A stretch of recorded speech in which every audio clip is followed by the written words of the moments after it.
Let's do another question here. This one is from Facebook. Robin has a question for us. Why do auto insurance companies check your credit report before deciding how much you should pay them?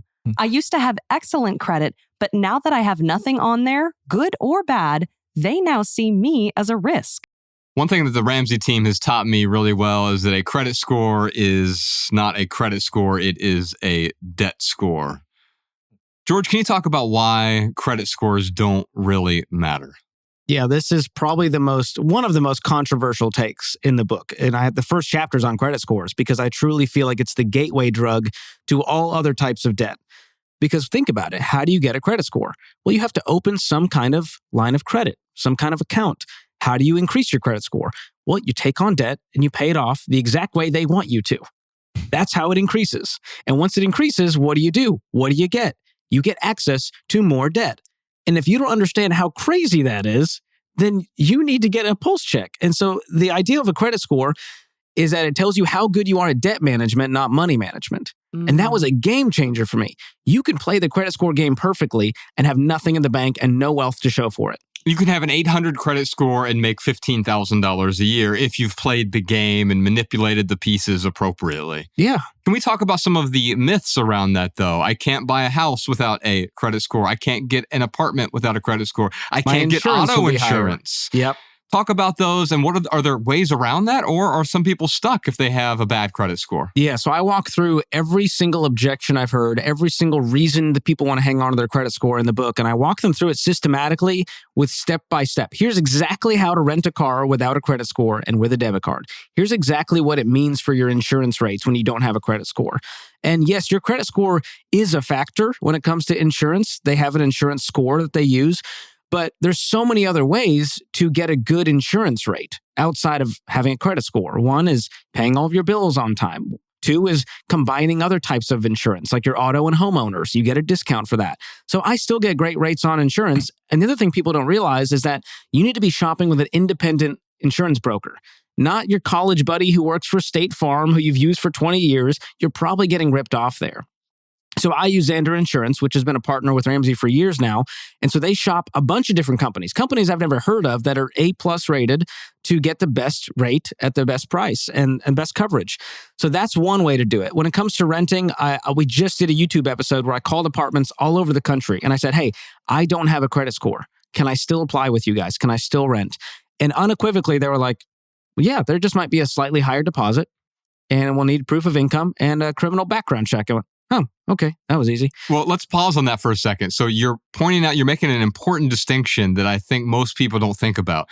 You're saying I don't have a credit score, which is appreciably different from I have a bad credit score, right? Absolutely. Can you maybe show the distinction there? Yes. Low or bad credit scores mean you have mismanaged money. You haven't paid on time. There's a delinquent account sitting out there, and that can and will hurt you financially.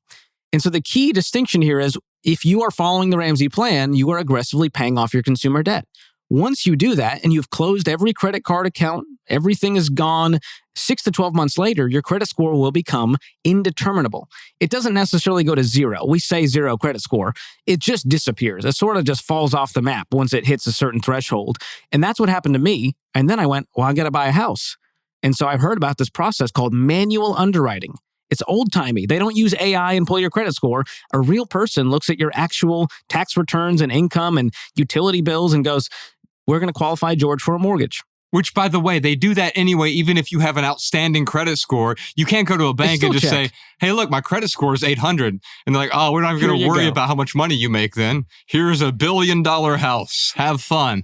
No, they're still going to figure out, can you okay, you have a good credit score. It's all about risk. Yes. And so do you make enough money in order to pay for this thing we're giving you the money for? Yeah, I think part of the challenge here is the difficulty involved with developing a vocabulary for an alternative.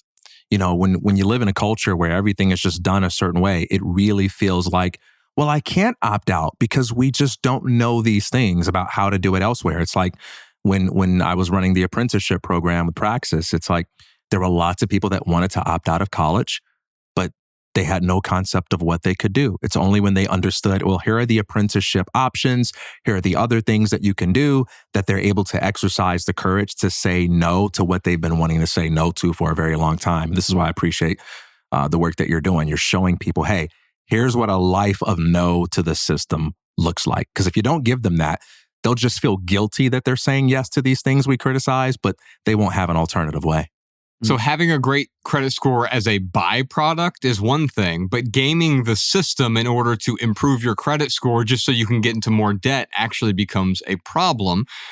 The biggest problem is, yes, having a poor or a low credit score, because that will exclude you from certain places. Yeah. Even if you have sufficient income, but you're just terrible at making payments on things, well, guess what? I probably, if I'm the bank, I don't want to loan you any money. And even if I'm a landlord, if I know that you have really terrible credit, what does that tell me? Oh, this guy's never going to pay his rent on He's a time. risky borrower. Exactly. But when I show up to the mortgage lender and I go, I don't have a credit score, I have zero debt to my name, I have a nice sizable down payment, and they look at my income and they go, okay, here's the mortgage. And I got a great rate. I got a great interest rate. This was back in 2019, and we aggressively paid off the house. And now I don't worry about interest rates anymore. I don't worry about what my credit score is. I don't have to keep up with it with a fancy app. And it's given me great peace to just unplug from the system in another way and deprogram all of the myths that I learned. I hope you enjoyed that highlight from the Minimalist Private Podcast. If you'd like another highlight, check out this video. If you'd like to watch the minimal episode, check out this video. Or if you'd like to dive deep into full episodes of the Minimalist Private Podcast, head on over to Patreon. The link is in the description. Your support keeps our podcast and YouTube channel 100% advertisement free.